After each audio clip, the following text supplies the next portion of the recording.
Hello, everybody. If it's Wednesday, it's Warhammer, and that must mean it's time for another episode of Warhammer Weekly.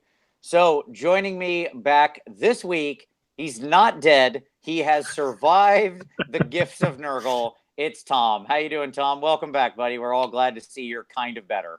Well, thank you. I've returned. Hello, friends. I've returned from the garden. It's hilarious that on the week we discussed Nurgle, you were out ill. So that would be, I think, the definition of irony. Somebody get Alanis Morissette on the phone. We've got another edition for the song. There it is. I am obviously on the road this week, but also joining us, very excited to have him on the show finally. It's Doug from 2Plus Tough. Doug, how you doing, sir? Hey, doing good. Thank you so much for having me. Welcome. Sir, absolute pleasure to have you on the show finally. I'm glad we got this worked out. For those of you who don't know 2Plus Tough, the question would be, what are you doing with your life? You should know him. You've made the wrong choice. That's all I would say. His channel will be linked down below. He's doing awesome videos on lore and narrative on a bunch of different things. You started a new series recently, which I really like, which is just kind of you doing other hobby related tasks where you kind of ramble about the news and talk about stuff. For those looking to fight the war against the gray, Doug has the content you need. Okay, sub up, listen, and get some stuff painted. This is the plan. And I think that was you kind of talked about that, right? Of like in your most recent series, it's just sort of like it's a great thing for hobbying. It's what you're doing while it's going on. It's encouraging people to do the same, right? Oh yeah, it's the Bob Ross thing of, why don't you drag out your paintbrush and paint along with me? Exactly. So, like I said, 2Plus Tough will be linked down below. I assume most of you already know, but for those who don't, get on it. Stop making a mistake with your life. All right. So today we're going to appropriately, of course, we're going to talk about some of our favorite lore and narrative from the Mortal Realms. And we are going to get into that in our feature segment. But first, of course, we have some news. Oh boy, do we have some news. I don't know. Yeah, dude. I don't know. Do you really think we have news today? Oh my goodness. Shut your face. Go, Tom. Go with your job. Go with the one thing you do in this show. So we're not gonna open with the we're not opening with the rumor engine this week. Yeah, we're past that. We're past that because elves are here! Woo! Drop the streamers! I would have loved it if you actually had like a little party popper to just be like, poof. Yeah, exactly. I have one of those little kazoos upstairs. I should go get that. I should have had more forethought, but then that would have been like way more intentionality in this segment than I'm willing to actually commit. That's true. So yes, we got our Legit. big release. I did not see this coming. I don't think anybody else saw really this coming. Wait, whoa. Literally before, like, not the last week that I was on, we reported that elves were coming. I didn't say I didn't see. Let me be very clear here. Okay. Obviously, I thought elves were coming the whole time. We've talked about elves for months. Months being a release. We've talked about the 2 elf releases going back into late last year. I am saying I didn't see them releasing a teaser video that just basically like put it on the table. Just like zip, boom, bonjour, the 2 days before LVO. I did not see that coming. I didn't expect to see Marathi so heavily involved. Like, I was looking for elves, but not like her specifically. Yeah. Well, and I think we thought. Let me just say this. Yeah. We had I said when they released the Elias video where somebody was said, "I see you, little spy," like that. I had said I thought that was Marathi. I know, Doug, in your video talking about it, you mentioned that you thought it could be Marathi or Neferata. There was a lot of things bouncing around. I was convinced from moment one. I can go back and reference the comments. It was Marathi. Okay. Because it's who made sense, and obviously like that is just 100% confirmed now. So awesome. No, I think it's good. What I didn't see, so I mean, obviously we saw this coming. I didn't see that it just being Daughters of Cain. I don't think it is. I do. I do actually. Like, let's be very clear about this. If you go and look at like the video, it's all them. is them. It's Daughters of Cain. Like every single unit is in the image. Mhm. And if you go back and listen to the monologue, like Martin Orlando did a really helpful thing of actually transcribed it on the Facebook page. And if you go and like go through the dialogue, it is very, very clear. See if I can pull this up real quick. No problem. That like this tracks, like this is clearly Marathi. So they call me Shadow Queen, the one true voice of a dead god. Right. Mhm. Obviously. Yeah. So what I didn't see was that her asserting herself at the top of the Cain hierarchy. Well, That's what I didn't like. I didn't. Yeah. Sure. Cain is dead. She says that outright, and no one would know better than her. Yeah. Good. Yeah. We're going to talk later about the lore, and I'll mention the Rana Dandra and the cycle, because I keep seeing people talk about like, oh, Cain's back and all this. No, Cain is dead. No. The old elvish gods are dead, and the right. elvish heroes from the last world become the gods in this world. And she makes That's that the very elvish clear. cycle. Like, let me be clear. Yeah, she says, a demigoddess in exile twisted into the form of her tormentor. Pause. Yeah. Pause. Yeah. Okay. There is a lot in that line. Yeah. Yeah. Right? Yeah. Twisted into the form of her tormentor is what makes me think this is not just going to be like. First of all, we're definitely getting a Marathi model. Yeah. Like that's 100% sure. $140. Boom. Well, yeah, exactly. Like just set aside your $140 now. Somebody who had called, like, so there was somebody that popped in on TGA and actually had just straight called a Daughters of Cain release as part of this like as part of this like cycle. Yeah. I think they named themselves Moonstone. Everybody was giving them a hard time on TGA because they're like, yeah, whatever. It's easy to make a new account. And they straight called this like a week and a half before this went live. Okay, let's be very clear about this. And they said that with that, they haven't heard any other models but a Marathi model coming. And it's 2 models. Mm-hmm. One, like a standard Marathi, like sexy elf, like on foot. And then the other, a huge snake beast. Like where you would potentially swap the 2 models on the table.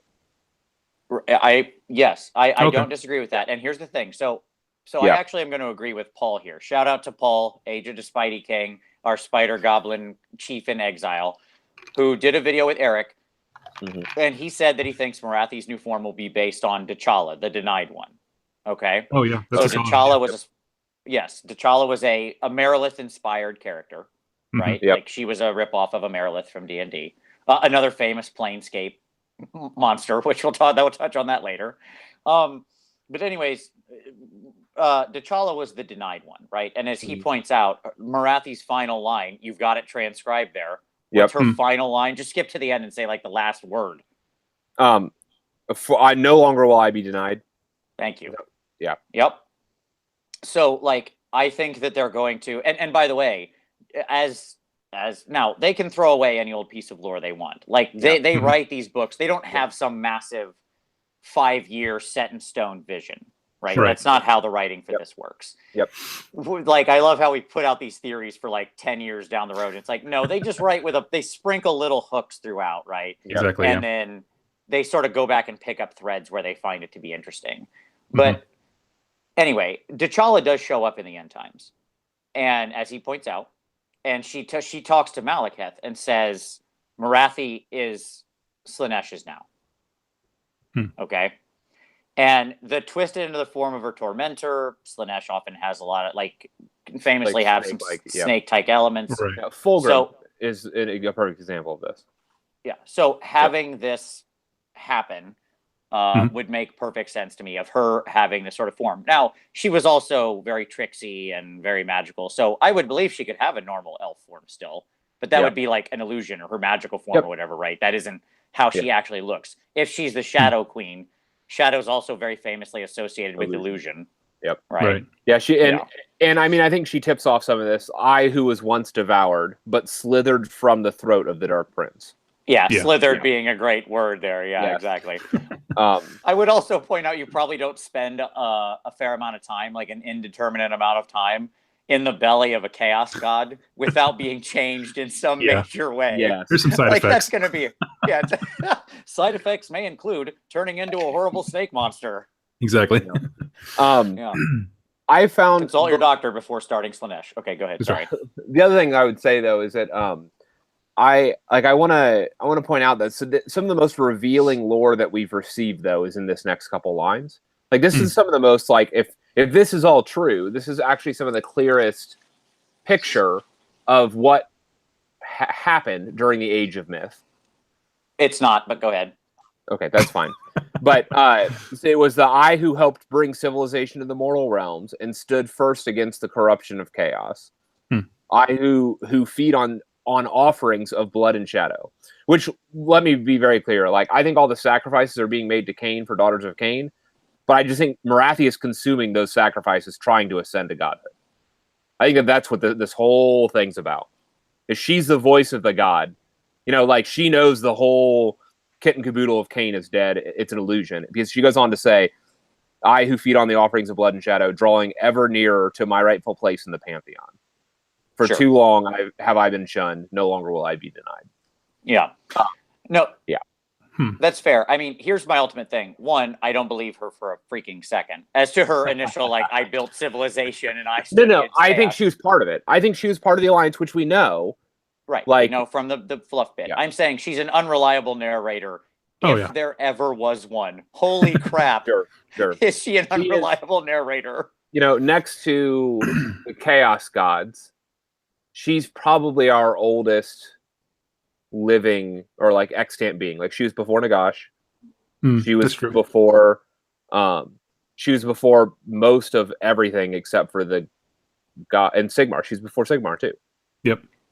Yeah, and she's obviously Malekith's mom, so she has to precede him. Yes, she's Malekith's mom. Like she is one of the most ancient beings in this extant mortal realms. Like it's something to think about. Sure. I'm interested to see like where they're going to put her in context to like Archaon, because both of them are non-gods trying to ascend apparently to godhood. I think it's going to be kind of an interesting, especially if she's an order army. You know what that's going to put her at with him. Like, are they on equal plane or not? I don't know. I'm kind of curious about that. That's a good point. I hadn't thought about that. But that's a really interesting point. I think that in the end, when I say I don't think they'll be daughters of Cain, what I mean by that is like, you think they'll change the faction name? Yes, I do. In an Iron Jaws style. I think what we'll get here like is an Iron Jaws style move. Though I do agree with you, I don't think we'll get a full like Iron Jaws size release. Like Iron Jaws was building a whole sub-faction off of one unit, basically. Right? You kind of had like the Blackworks, which became the Yard Boys, and then we built like basically 3 additional units onto that and called it a day. I mean, for all intents and purposes, right?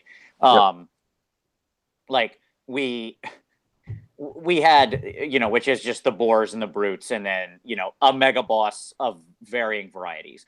I understand there's also the war chanter and the spellcaster, but those are whatever, just other versions of these things. Yep.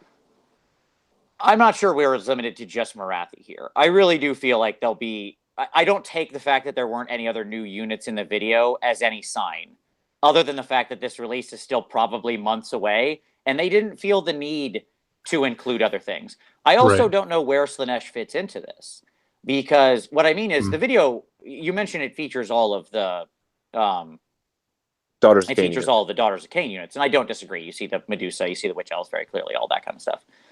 But you also see all of the Slaanesh forces. Now they're clearly it's when they're fighting, and she's talking about them being the villain, like like her tormentor and her struggle. Yeah. But I'll be interested to see how that fits in, because the way that you relate to your enemy is often defines you very clearly, especially in the mortal realms, right? So what I mean to say is I don't think this is like, we've talked about like the potential of a Slaanesh elf release. Right. I don't think this is going to be that. Okay. No, I don't know if we're going to get one. Let me be very clear about that. Yeah, I mean, I think I would tend to agree with you, but who knows? Like the other reality is there's still a second clutch of elves, and I don't know what that looks like now, because there's a lot of potential candidates for that second group of elves. Yeah. But between them, they clearly picked up the thread in the initial mention of Morathi in the Age of Sigmar lore. They mentioned the Bacchanal, right, with the shadow demons. Yep. Which is like 2 really weird things going on simultaneously. Yeah. And they clearly kept the Greek theme. Yeah. Right? Yep. because they went like hence the pottery reveal. So I feel like we're Right. going to get a sort of, if you release just a couple new units, you could push that sort of more. You got the Medusa, and they're already pretty Greek.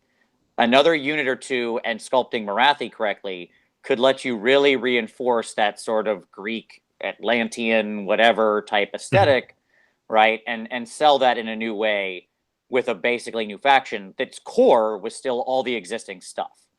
So it's somewhere between like a Sylvaneth and an Ironjaws, right? Where you've got a new big boss, you know, character that's like a super special goddess, near goddess. And then like we can sort of have a couple new units orbiting around a bunch of old existing backbone units, right? Yeah. That to me would be the way to go with this. And by the way, if I was making this video and I knew there was like, let's say 2 new units, let's just imagine. Yeah. Okay.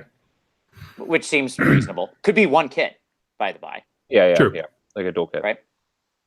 I wouldn't put that in my video, right? Like I would just leave that off of the video because that's also a history video. Yep. Yeah. Right? Like that's the past, not the present. The only present moment in that video is like the hand clutching the heart. Right. Well, there was something interesting in the video. If you look, as it pans across where it has like what we're assuming are witch elves fighting demonettes, or at the very end of that line, there looks like harpies, like chicks with wings. So that could be something, and I would love that. I mean, I would love like a true terrifying harpy kit. Yeah. And again, I couldn't think of anything to put that to. Yep. No, I'm with you. Like harpies are an old, terrible model. It's something that's very popular. It's very Greek. It would fit right in. Mm-hmm. It would be like, even from it, like it bangs every necessary button. Like when you think about how the army might play on the table. Yep. A flying unit like that would be really useful. As a feminine unit as well. Yep. Yeah, absolutely. Yep. So like, great call. And let me just say, so like, I'm not going to say this is just like, oh, we're going to repack the Daughters of Cain and throw basically a, evil Alariel at the head of it with 1 new kit and call it a day.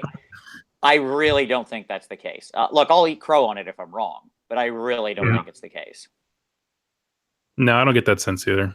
No, like, but I don't see them like bumping Daughters to a new faction. And I do, and by the way, I don't see them renaming this either. Let me be very clear about this.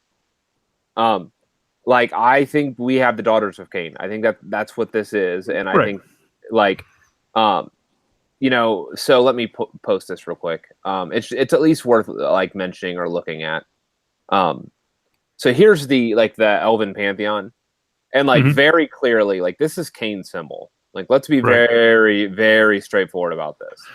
Like, yes, it looks very Marathi-esque if, like, you flip this around and you had, like a chick with, a dress and horns or whatever. I don't, however you want to interpret this. But it is Cain's symbol, like through and through. I don't think that. Now that said, she may be trying to reclaim the title of Cain. Does that make sense? Like she may want folks to call her Cain. Okay. But this is going to be Daughters of Cain. So I have a question. You had the transcript of the audio. Did she mention anything specifically like that limits it to females? Because what I love that the move the company has made, especially with the Chaos books, is making a rule set for X faction that also brings in rules for others, kind of like how Maggotkin supplements Clan Pestilence. Yep. Or everything STD. So like my point being, could this also, we're thinking about it as Daughters of Cain, and it probably will be a majority of it, but could it also do all of the classic Dark Elf stuff and like really bring those lines back to life as well? I mean, that would be a huge move without limiting it to Daughters of Cain. No. Yeah, the question is going to be, go ahead, Tom. So I don't see anything in the text, but what does jump out to me, let me be very clear about this, is that like Shadow gets a call out at multiple points. Like call me the Shadow Queen, like offerings of blood and shadow, drawing ever near. It makes me wonder if, like, this sounds really wonky. Like, what if this is our gold faction, Vince? Oh, absolutely. This could be. So the gold faction is something we've talked about for a while. Are you familiar with like Magic and the way that gold cards work in Magic? I have no idea.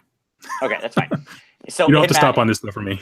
No, it's just fine. Yeah. Very brief explanation. Magic has a Okay. color wheel. There are 5 colors: red, white, green, Right. black, blue. And so that's it. And cards have one of those colors. But then sometime a long while ago, back in a very old set in the 90s, they introduced gold cards. And gold cards had 2 colors. So it would be red and white. Okay, so it took both colors of mana to create. And one of the questions that had come up last year at Nova was, have you thought about gold factions? And the answer was, yes, we certainly have been thinking about gold factions. They knew exactly. I asked the question and they knew exactly what I meant without further clarification and answered it very authoritatively. Right. So sure they weren't talking about custodes? Yes. or we think about it all the time, man. Or because yes, I said. Yeah, so I said you. In other words, I did end up clarifying anyways. I said, so in your mind, it would be possible for a single faction to cross 2 alliances, and they said, sure, it seems possible narratively, right? And they answered it in very cagely and that sort of thing. But the point being is that 100%, because this chick's all illusion and shadow and lies, right? And like, so when we talk about something like blood and shadow. Blood very clearly pushes into that Daughters of Cain space. Yeah, I'd agree. But where does the shadow come in? And we know that there are shadow demons. And they've talked about that, like shadow demons. So it was like when they found that Balkanal with her, it was her and a bunch of shadow demons. Yep. And in the narrative for Malarian, it says Malarian sensed that that something had changed about her, even though it was clearly Marathi. He sensed that something had changed. So she was in her elf form, but he knew that she was no longer just what she was. And it makes me wonder if it's because she was sticky from slithering out of Slaanesh. That's what happened. Oh, I thought you were going to go with the Balkanal. No. Oh my God, but, Jesus. But what I would say is that I think it raises questions, obviously, for like, what is the shadow like? Could we have another like Grand Alliance half of her? So like we had said that there are 2 models for her. So the elf side is her order side, and the snake side is her chaos side, or something like that. Maybe, and so then we get basically where like your entire what if your entire battle line revolves and alternates based on what your Grand Alliance allegiance is. I'm all about it. If it's chaos, it goes the shadow demon stuff. You can still include Daughters of Cain, those that have been corrupted. But the reality is that it goes like shadow demons or whatever for chaos, and then if it's order, then it swaps to the standard like witch elves and stuff like that. That sounds amazing. I don't know that would be the case, but God, I hope that's the case because that sounds awesome. So like just a thought, or it could just be a boring repack. But we're gonna imagine that. We're going to imagine that GW is thinking with the best of their design brains. Right. Yeah. That's legit. Well, let me point out that like it's not it wouldn't be the absolute first thing that's ever crossed that line. Sure. So like in 40K there's famously Cypher, right? Who's like this person who's sort of who has both order and chaos keywords or whatever, and kind of crosses the line in these weird ways, and is a very mysterious figure, and what does he really mean, and what is he all about, and nobody knows, and blah blah blah blah blah. So it's not like there's no precedent for somebody walking the line between these 2. That's true. But I would say that I love that idea. I love the idea of shadow demon kits. I don't know what that means, but I love the idea. I will say, if you've watched the old D&D cartoon, if she's controlling shadow demons, she is unstoppable. Because Shadow Demon was he went 26 episodes of that cartoon. The kids never even knew he existed. They never once saw him or interacted with him. He reported on their plans perfectly. I'm just saying, if she's got an army of shadow demons, look out. She's coming for you. True. All of the acrobats and thieves and mages in the realm are in trouble. All right. Awesome. So there you go. So elves are coming. And in a possibly related note, I know all you all are going to think that it is a related note. But whatever. This dropped. So there's that. There is that. Boy, is there Yep. that. So rumor engine. Is this elves? I'm kind of looking at it here. Well, we still have the Cthulhu elf thing being the most prominent rumor, right? Right. And Like, so what if the Cthulhu elves are just the other half of her? That'd be cool. Sure. I wouldn't complain. Yeah, if our one elf release with this is actually 2, basically, because she's completely bifurcated, right? Maybe. I mean, what if, like... Yeah, I don't know. I mean, I will say that has echoes of Slaanesh, but isn't Slaanesh, is my distinct feeling on it. Okay. Yeah. That's a pretty zoomed in image. It is clearly a I don't know, weird claw-ish type appendage or hookish appendage, because you can see the arm part where the wash has accumulated up top, right, in the top left, at the base of the whatever the normal flesh is that's running into it. It has the segmentation that Slaaneshi claws have, but it's like way more hooky. You know what I mean? Like it's a full little curly Q, and Slaaneshi claws don't tend to go that far around, at least historically. Yeah. At least not going, I guess. There's a lot of different Slaanesh claws depending on how far you go back, but that's a pretty, like, that's a little bit more of a weird tail thing than a claw. How hilarious. Can I just take a pivot real quick?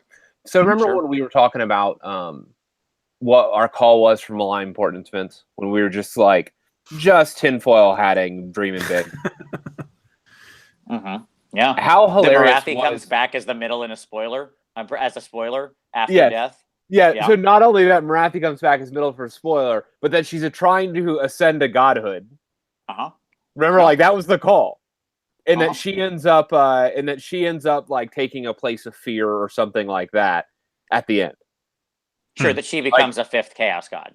Yeah, that she becomes a 5th, you know, like the mistress of fear or shadow or whatever.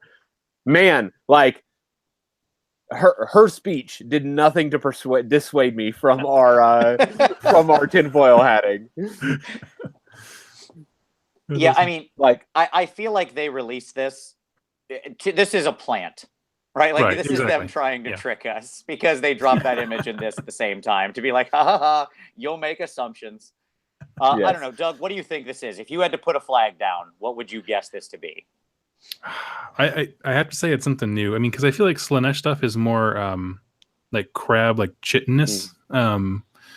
It's not smooth enough to be Nurgle. Like all the Nurgle tentacles are always smooth, or with boils. But I mean, nothing like that. I don't know. This looks new. I don't know how else to say it. My thought is that it might be like a shoulder or an appendage or something like that of something. I don't know. Maybe a foot soldier. Yeah, that's just me pulling stuff out of the wind. I don't know. No, I mean, I don't think you're off. I'm gonna do a head. I think that this is a head fake. Okay. I think it's Tyranid. Jesus God! I swear, Tom. I swear. DW, you're not gonna fool me. This isn't elves.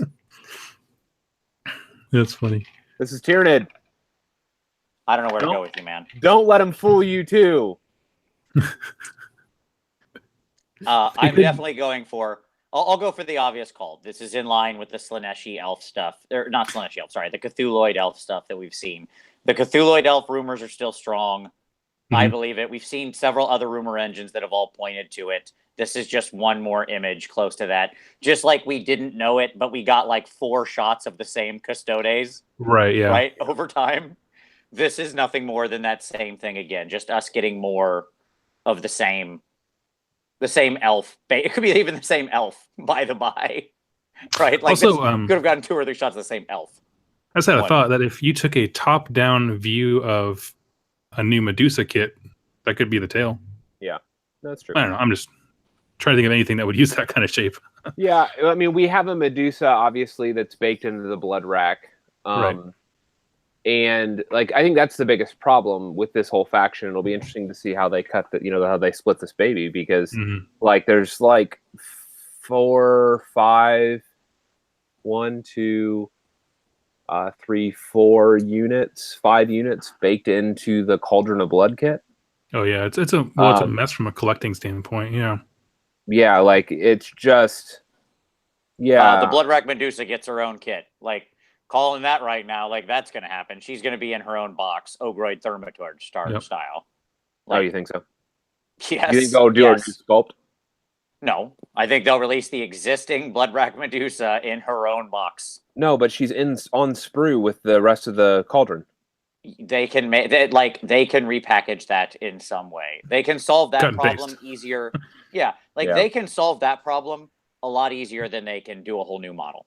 What's more cost effective? Mm-hmm. And they'll sell a lot more Medusa if they're in. In fact, if they really want to push them as a unit, they'll put them in like packs of 2s or something. But I doubt they will. They'll probably do it Beast of Nurgle style, right? Yeah. 1 to a box. Call it a $40 kit. Signed, sealed, delivered. There you go. It's so true. I mean, no, you're right. I mean, the whole thing is 75, so I get it. Like, yeah. Sorry, but that's what it's going to be, man. Sure. I don't know what else to tell you. I mean, you don't need to apologize to me. I have like 4 of those kits sitting on the shelf and 90 witch elves, and like I'm ready. Like I'm in. Like don't get me wrong. Like I'm ready to start painting. Like glue and sprue, and let's do this. I can't wait until they drop like 8 new kits as part of this. That it's just like the biggest, most ridiculous release, and you're like, and witch elves are just like a minimal part of it, and you're like, oh come on. I'm gonna be very excited when that happens. Well, and maybe they do, and I'm okay with that. Like I would love for it to not be a repack, like or for the faction to be significantly expanded. Because I mean, I was already planning on building out this faction potentially as my army for all of this season, the 2017-2018 season. Oh. So like it was a hair's breadth between this and staying with KO, and I stayed with KO. Because I wasn't sure if the shrines would stack. Like that's the problem. I wasn't sure if, and I don't want to build and paint a whole army and then have a TO be like, nope, sorry, they don't stack. Sure. Well, maybe the FAQ, if it's coming soon, will answer your question. But let me say this on a slight aside as to the thing you pointed at, Tom, with the gold kit thing or the gold idea, right? That this could be a gold faction. I would like both of you to imagine for a moment the conversion possibilities. Oh yeah. If you have this thing dual aligned like that. Yeah. Oh yeah. It'd be unreal. That's mind-boggling. I mean, because I already know that you've done like the Daemonette, like witch elves, like take the witch elf and turn it into a Daemonette, unit of Daemonettes. Like, can you imagine? Like, imagine a world where GW just sells like a conversion sprue. Sure, I mean that's big money in 40K, by the by. Well, I know, but so, and they do this already. Like, let's be very clear. Like, they were experimenting with this with the shoulder pad shields kits for Stormcast, for like the Storm hosts. Well, and just the Skulls kit, yeah, sure. And just the Skulls kit. Like, they're already in this space. It wouldn't take a lot. I've been really wrestling with the rumor that we had of 2 elf kits in May, like in April, May, and trying to come to terms with what that would mean. Like, why would they release 2 of these back to back? Like, why would they release 2 factions back to back? Like 2 months, like right up against each other. Mm-hmm. Like, what is driving the release of the other? Does that make sense? Like, of why they would do a 2 elf release? Why not give one breathing space? Yeah, it's like releasing 2 blockbusters back to back. You've only got so many big releases a year. Why pack them in within basically a very short time frame? Sure. Right. Like, and so what's the logic behind that for marketing or whatever? And or narratively, like if it is narrative driven, like what's the logic there? And maybe the logic is simply this: it's the mirror faction. Right. Sure. So like, what if the answer is this is our gold faction? And the first half is a repack. Does that make sense? And then the mirror of it is then the following month. Well, it'd be interesting to see if the other one its lore is based in light, because light and shadow have always had a mirroring effect as far as we know so far. So that'd be perfect. Yeah. Well, they could also leave. It could be at the same time. They could also leave that separate, right? Because they could have like the order and chaos version, and then do the dark and light version, right? When eventually like all of this in the narrative is discovered, and then up shows Tyrion to be like, all right, I'm gonna put you down again, lady. You know what I mean? Yeah. Just like okay, crazy bitch, I'm not your husband. Leave me alone. Yeah, we've been down this road before. So like there's all sorts of ways they could go with it, and all of them would be compelling to me, I think. So I don't disagree at all. Totally. Yeah. Okay. And by the way, final aside on this is that we will likely know more about 25 hours and 22 minutes from now. Maybe. I mean, LVO is normally like, that's how you're like, so Vince is obviously referencing the LVO like expose show that we're going to have here tomorrow. But normally LVO is a 40K thing, so I don't know. We'll see. Traditionally, what they've done at these events is talk about three things, right? Rule of threes applies when it's the Pete and Andy show. And they did it at Adepticon last year. They did it at Nova last year. They did three things, right? And I would certainly expect them to do three things again this time. I would assume one of those will probably be Shadespire. I would think one of those would be a 40K thing. And I would hope that the third thing would be a elf thing. By the way, they could just make 2 and 3 elf things and talk something about the Eldar and Drukhari 40K releases and tie it into the Age of Sigmar Elfie releases. They don't have to give away the game. Yeah. Right? Like, they can add very little to this story and still talk about it. Right. Yeah. Right. That's true. Yep. We'll see. It's not like they're going to show up with all the models. Well, we know. Yeah, sure. We have a good idea of what will be spoiled tomorrow, though, with regard to Shadespire. Yeah. And that's this. Yep. Obviously, in February, about mid-February, we've been told we have the next round of expansions coming for Shadespire, that being the Chosen Axes and Spikeclaw Swarm. And so we get the first. We've seen some of the Skaven. We haven't seen any of the Fire Slayers. So this is our first glimpse of the king, of the Rune Father himself with his latchkey axe. What do you think about that guy, man? What do you think about that pose? He is confident. That dude exudes confidence. I agree. I actually think that's one of the coolest, looking Fire Slayers they've released. I'll be completely honest. Yeah. And obviously, his beard is a lot. His beard is a lot more kept than a lot of the other ones. Yep. He's been combing that. It's very clear. So I think they'll show up at LVO with these. So when we think about the LVO spoiler stuff, they'll show up at LVO with these warbands and let people actually play with them. Yep. Agreed. Yeah, I agree with that. I'm sure Relian's already enjoying his practice games with these two warbands. But my particular thought, go back to your normal camera. Don't switch your page, because I can see you wanting to switch your page and forgetting you're on screen share. I know you, Tom. I'm thinking about it. Here's my imaginary timeline, how I would trot this all out. Tomorrow at LVO, my prediction is we'll see a 40K thing, maybe the elves, maybe not. I don't know. Who knows? There's something in between then and now. So maybe they'll spoil other coming February, March 40K stuff. We'll see the Shadespire, and they'll have them there to play with at LVO. And we'll learn a little more about the elves. They'll tease us with some more. They'll make it tantalizing. They'll give a few images, much like they did with Death Guard at the original Adepticon, right? If you think about when they first did that spoiler, we knew Death Guard were coming.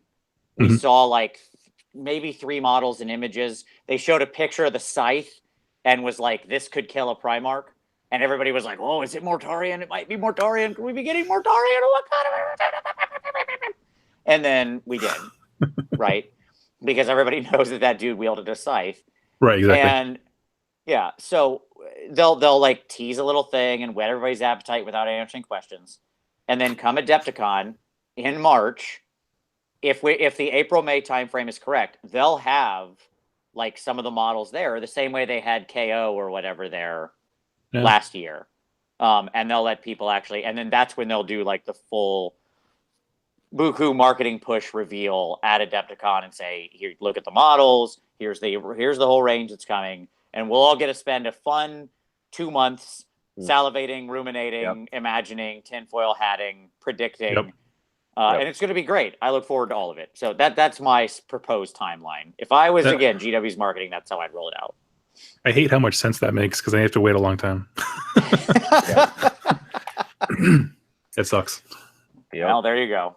No, but it does make perfect sense when you compare it to the Death Guard release. That's kind of how they did. Yep. So there you go. We'll know more, obviously, tomorrow. We'll see exactly what it is. Not long to wait for at least to understand what that reveal is. So there you go. Lots of little milestones on the road to knowing what's going on. So that's what's important. All right, there we go. Any other news there, Tom? No. Kenny's going to go steal us some of those Fire Slayers tonight. Going to jump on a plane to Vegas. Thanks, Kenny. Get it done. Absolutely. We need to get our team ready for Adepticon. I'll transfer him some miles so he can get the flight in. That's fine. There you go.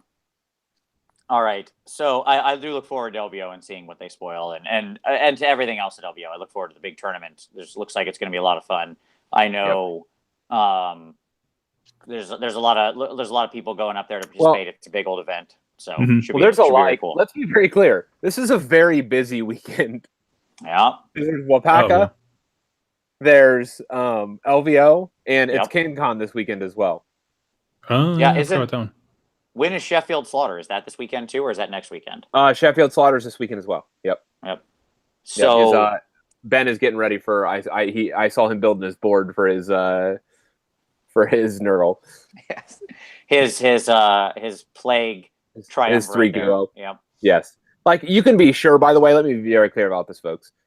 In any army that releases from now on, there will be three large model battalion. Oh, yeah. Duh, yeah.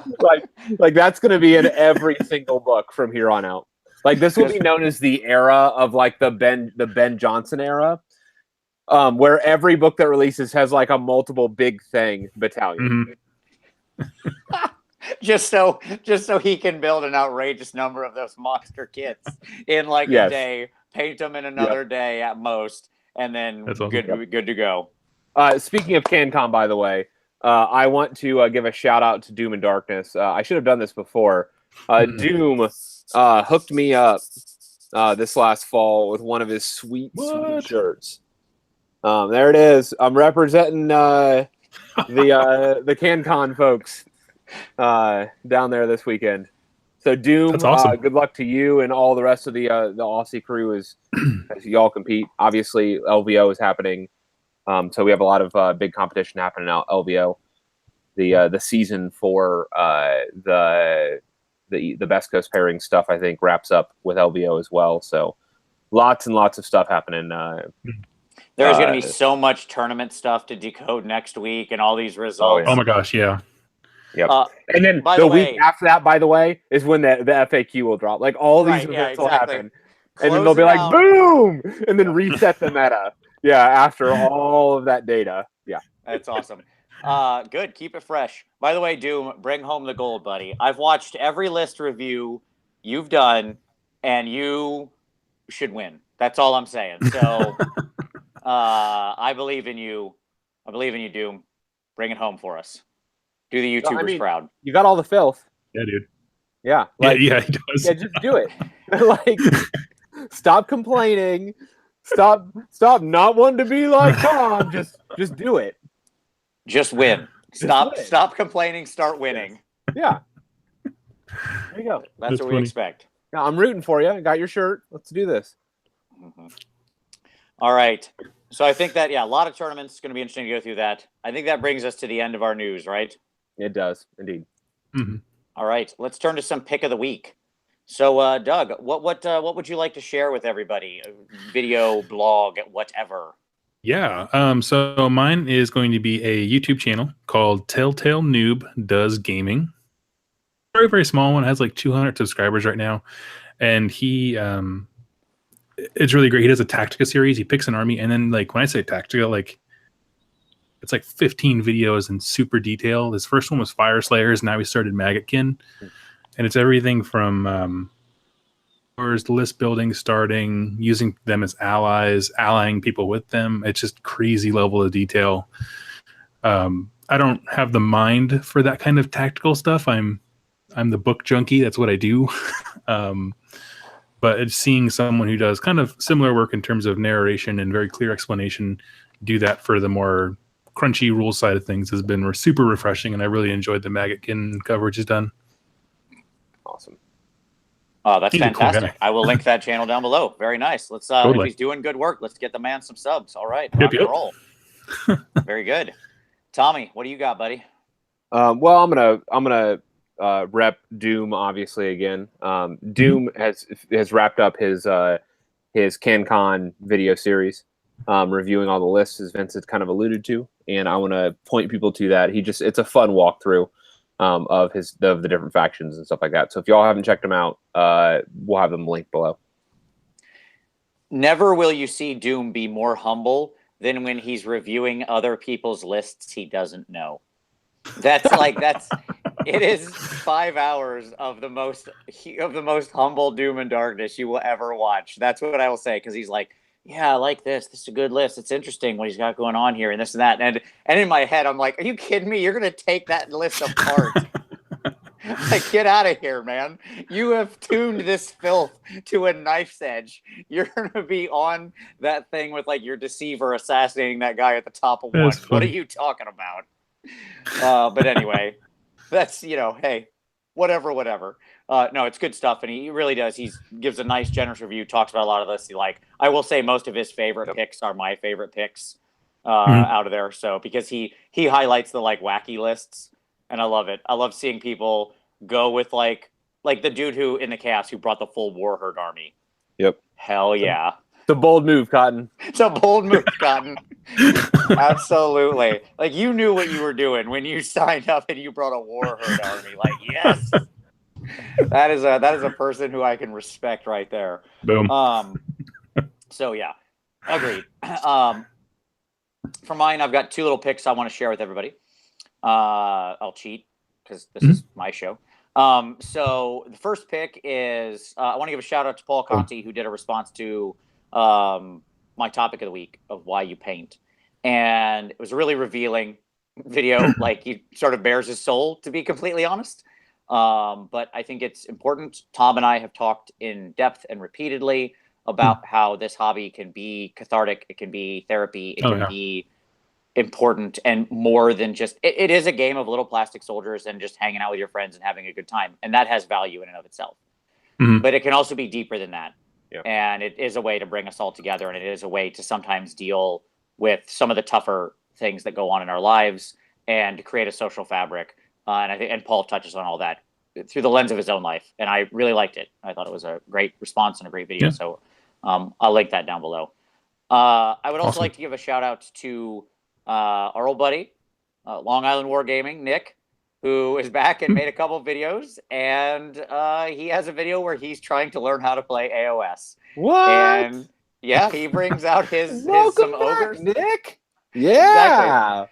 He brings out some ogres against an Iron Jaws list and discovers that Iron Guts are really good when unmolested. Yeah, they are. Yeah, they are. As he charges a Maw Crusher and splats that thing against the wall, just like a old pie. Just so it's a destruction on destruction game in his little learning game. So it's just hot death everywhere. Like I said, it's ogres versus Iron Jaws. So it's just a bunch of big stompy dudes fighting and killing each other. And he openly admits he has no idea what he's doing. He's just learning. It's on the journey with him. He asked for help a couple of times. It's very fun. He's got a great attitude about it. He's in a learning mode. And so I think go there, support him, give him a shout out, tell him, encourage him, offer him some friendly advice. Don't be one of those guys. Right? If you've been playing for a while, don't be that guy. Don't Tom him. Yes. Did he step away when AOS came out? Is that? Yep, exactly. Okay. It timed in well because kind of his group, as he talks about in the video, his group kind of fell apart, and and he was in a period he had just had his first child, right? Okay. And he was moving, and so like there was just a lot going on in his normal life, Yeah. so it actually worked well for him to kind of refocus. And I think if you're gaming at the stage in your life where myself or many other people like me, where you're sort of in your, let's say, anything past your mid 30s, I'll generously say that, you know that there has been a point in time in your life when life happened and wargaming might have fallen to the side at some point. That occurred to many of us. And so he's kind of, coming back and checking things out. So go give him some positive. That's awesome. Yeah, absolutely. All right. So let's talk about some hobby time, man. Yeah. Doug, you've got a lot of stuff going on, man. You've been working on, you've been hobbying in some videos, but what have you been, what are you working on right now? What's on your table? What are you working on? Yeah. So, my buddies and I, actually my good friend Mark started a YouTube channel. It's not live yet, but we're doing battle reports. And so we're going to start with a Path of Glory campaign. So I started the Slaves to Darkness we had talked about before the show. Have a Chaos Sorcerer on a Mana Core, 20 Marauders, and then 5 Knights. So I've been hammering those things out. The hardest thing has been getting bases for the Mana Core. But yeah, so just cranking those out. I just put the finishing touches on the Marauders tonight. Doing Shattered Dominion bases because I want it to be uniform. Nice. Yeah, and sure. Yeah, that's what I've been doing. Is that 3 sets of units. Nice. I dig it. I love Slaves to Darkness. I love to hear that. The Manticore Rider is one of my old favorites. I do love that kit. On the base for that, by the by, here's my little tip. Gale Force 9 makes actually really nice MDF bases. Now, if you go to like a convention, you can basically get like a Chinese food box, like a quart food box for $20 and stuff it full of as many MDF bases as you want. And it's $20. You just shove that thing packed full. And as long as you can get it closed or something near closed, it's basically just a flat $20. But that's mostly normal size bases. Like, everything up to 80 mil or 100 mil rounds. If you need the big ovals or the big like pie plates, they sell those too. And they sell like 3 packs of the 120 mil ovals, which I think is what the Mana Core goes on off the top of my head. Yeah, yes. They sell 3 packs of those for $1. Oh God. Okay. Right on. So that's a pretty good deal. That's 3 for $1. So you can't really go wrong. Man, okay. Right on. I'll check that out. Yeah, actually just started painting him tonight. So I'm stoked about it. I never played Path to Glory. I did it in 40K years ago, but Sure. No, that's exciting. I'll be interested to see that force grow. There's a lot of good things to add there, but you've already got 2 of my favorite units in the whole force. So you're on the right path. It's funny because I had this moment where I was like looking through different battalions and I found the Ever Chosen ones, and I was like, man, Plague Touched and all the Sorcerer, the Zinch one. I was like, man, I wish someone had ever like realized this. And then of course I like Googled it in your channel. Your talk about the Zinch one was the first thing that came up, and I was like, oh. Yeah, we've been fans of the Fate Sworn and the Plague Touched around these parts for a while. We were repping that one. Absolutely. Yep. And they're still just so dirt cheap for how good they are. It's so stupid. Oh, yeah. I love it. They'll get adjusted at some point. But hey, live the good life now. That's what I say. Tommy, what are you working on, man? Well, just all of the dwarves. Just all of them. Just all of them. Yeah, so I'm trying to figure out to see if I have anything that I can show. So I have another unit. Like, I'm in Kit Bash Central right now. So like with me being sick, I had just built a bunch of stuff last week, and then I got sick, and so then I like started painting, and I have a bunch of like, so I've hit the point of my like build spot where it's all my actual like super sweet conversions, but I'm realizing that a lot of stuff like you can't see. And what I mean by that is like they're not in a good spot. Either they're like in sub assemblies, or they're, it's a bunch of stuff like that. Like I have, for example, a ship coming, and a new Kit Bash ship. Oh wow! So there's a new thing coming for my KO. well, I'll talk more about that here in a bit. Your Firefly ship, yes. My Firefly ship, yep. And then the ship Firefly. That's what it was Right. called. The ship was named Firefly. I'm just trying to really make everybody angry. I hate you. Oh my god. Also, the monster's name is Frankenstein. Yes, Tom, I know. I'm trying to make nerds angry. Yeah, well, you're making me angry. You can't really see it, which is really unfortunate. Like, so I have a 20 unit strong kit bashed Longbeard unit, and I love that. You can see some of them here that I've been working on. Mhm. I cannot wait to get these guys painted.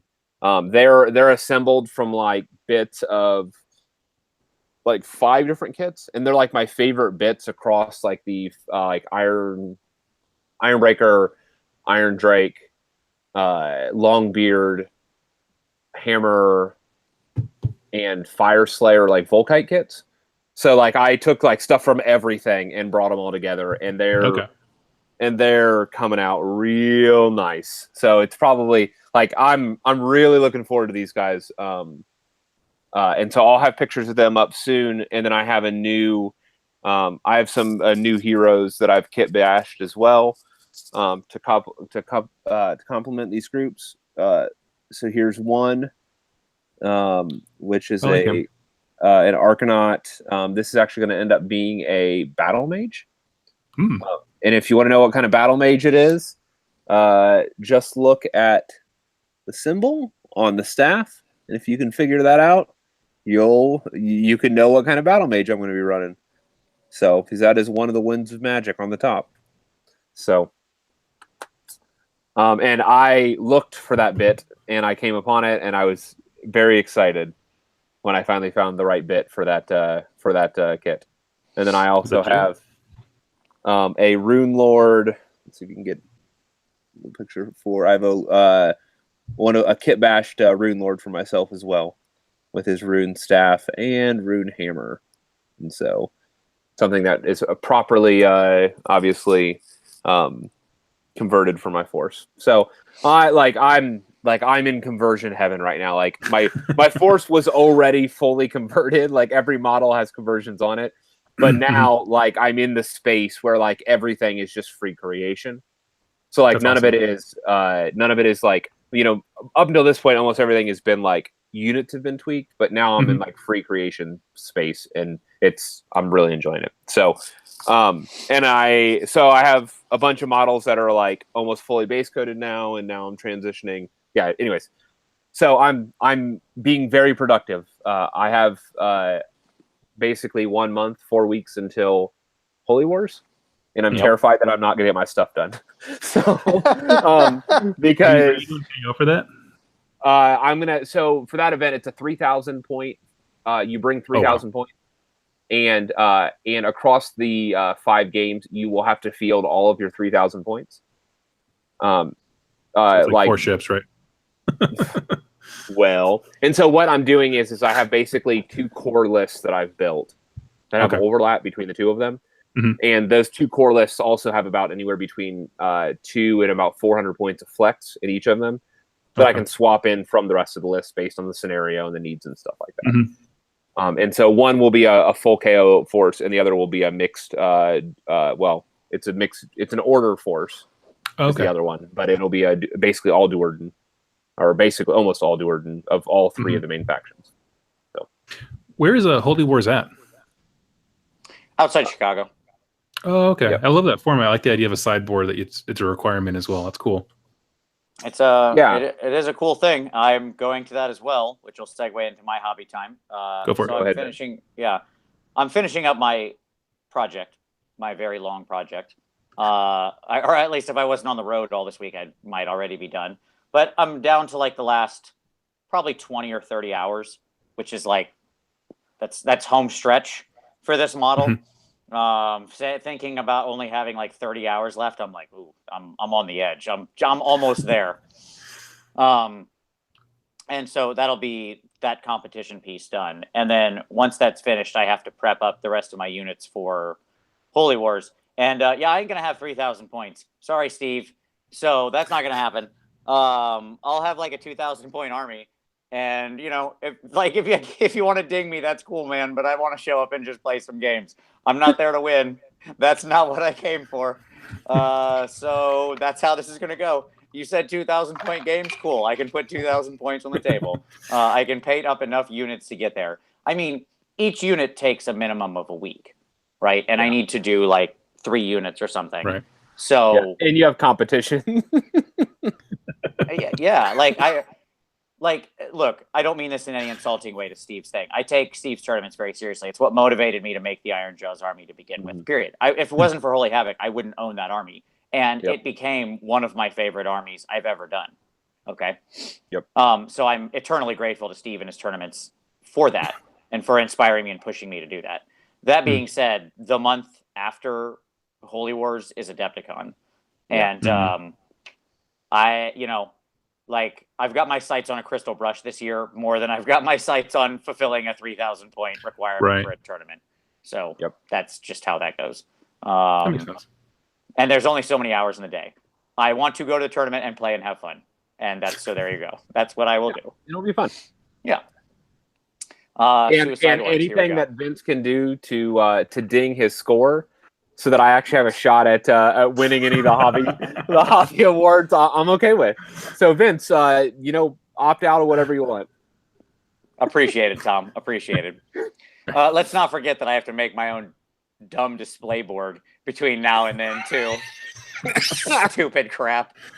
God bless it. I love it. It's the worst. So amazing. The worst. Hey, you can use some of mine. Thanks. I'm gonna sweep your figs off of your board and be like, the orcs took this one. This is ours now. That's how we roll orc RP right there. I just knock all your models off. We take this space. So dumb stunties. Yeah, there you go. That's my plan. All right. So guess I don't have to make a board after all. Cool. All right. So let's talk about our feature segment today. Let's get into what people probably didn't show up for. Everybody wanted to talk about the elf stuff, but that's okay. Yeah. Let's talk about the lore.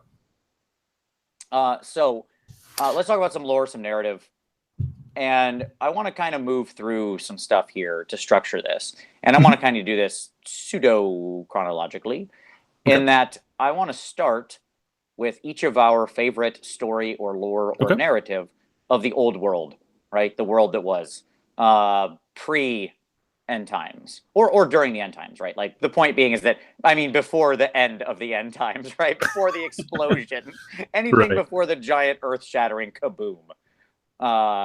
So Doug, why don't you start us off, man? If you had to pick just one thing, what would it be? Yeah, so mine is actually timely, and I wrote it before this week's announcement. The Sundering series from Black Library, where it followed between High Elves, Dark Elves, Marathi was a huge character in that. That was just sort of by happenstance, but that storyline that gave the Dark Elves kind of a flavor and a personality and motivations was like the coolest thing when I read that. Nice. What was it that like, if you had to pick, like, is there a moment in the story that sold it for you? Was there like a particular thing that happened that you were like, oh yeah, this is it right here? It was when Malekith gets burned by the Phoenix Flames or whatever it is, like the ritual he has to go through. And just like, I don't remember the author who wrote that setup for that was just like, so I was on the edge of my seat. Like I was up at like 4 a.m. reading that chapter because I couldn't put the stinking book down. What did you think of that later when you find out that Malekith was actually the true Phoenix King and that was all basically a setup and he was robbed? No, well, let's be very clear. He just didn't stay in long enough. Yeah, exactly. Yeah, sure. And I mean, when I heard that it should have been him, like for me, at one hand, it was like, oh, it's a load of crap. On the second hand, it's like it lends more importance to the ritual itself because it was supposed to hurt, like, and it never hurt anyone else. And so I kind of felt what I thought was going on, and then a greater appreciation for what should have been going on the entire time. Mm-hmm. Yeah. And I just, rather than on the negative, I kind of just focused on the swing. Yep. Yeah, absolutely. Awesome. I dig it. Yeah, that I will openly say, like, it's not going to be my pick, but if I had a second, it would be. Mhm. It's funny too because I don't have any great love of. I never had any love of any of the Elvish armies, right? Like I Yeah. never played high elves or dark elves or wood elves. I never really cared for any of them in the old edition, or in any Mhm. edition. Going all the way back to like fourth, I never gave a hoot about the elves, right? Right. But the stories that were in their world were so like Shakespearean, right? Yeah. Like Kane was the best end times book.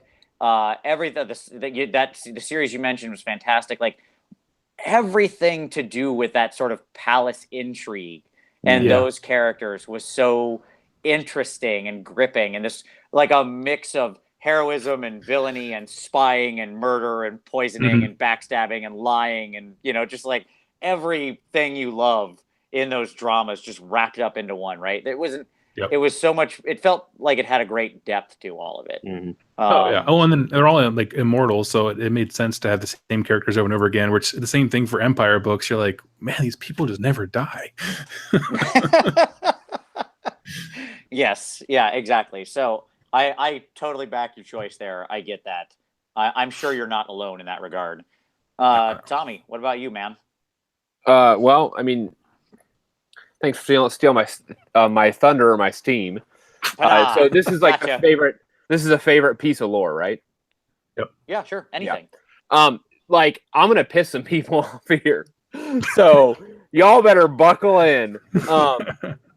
The entire Kane arc. Okay. So where everybody who was huge into the lore hated the twist with Malekith, Yeah. I loved it. Mhm. Because to me, it showed just how weak he was. Yeah. And like I loved everything about the Kane arc, the death and rebirth, and like everything that was going on in End Times, like all of the Elven arc, everything that happened there, I was 100% on board with.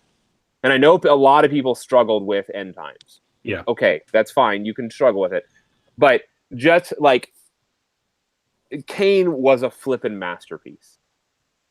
And the twist, the fact that Malekith's claim was legitimate. Hey, folks, guess what? Like, that's a twist most didn't see coming. Right. And I loved it. I loved every moment about that. Like, and I love High Elves. Like, High Elves were my army, and I love that all the way down the Deception cut. Yeah, all the way back to those original moments. Mm-hmm. So, and he had a legitimate claim. I loved it. So, yeah. Nice. And I'm an elf player. So if y'all don't like it, sorry. All right. I still have my high elves. I love them. Absolutely. Oh, sorry. Good job. No, you're all right. We all await whatever that Tyrion brings back. Like, let's be honest. Mm-hmm. I don't think any of us are under the delusion we're getting a Tyrion-based force here. We don't think he's coming out. They're not back-to-backing demigods. Nope. But even I, who never had any love for them, I'm super interested in what we get when, like, Tyrion, the Lord of Light, rolls back into this party, it's a year from now or however long from now. And let's not forget that Tyrion, the Lord of Light, was also fucking murder god Kane. Absolutely, like, sure. For most of that book. Like, let's not forget this. No, that's true. That's who. Like, we don't know who's rolling back in. Like, I hate to be like that. Well, I mean, he got redeemed by the end of the story, and kind of. Now he's blind and techless shoulders him around, right? That's the current. Right. That's the last we heard of him. Yes. Yeah, his betrayer brother, also amazing. Yeah, sure. Yep. Absolutely. Techless was such a two-faced, just a-hole throughout that whole story. Oh, he was the best. It was awesome.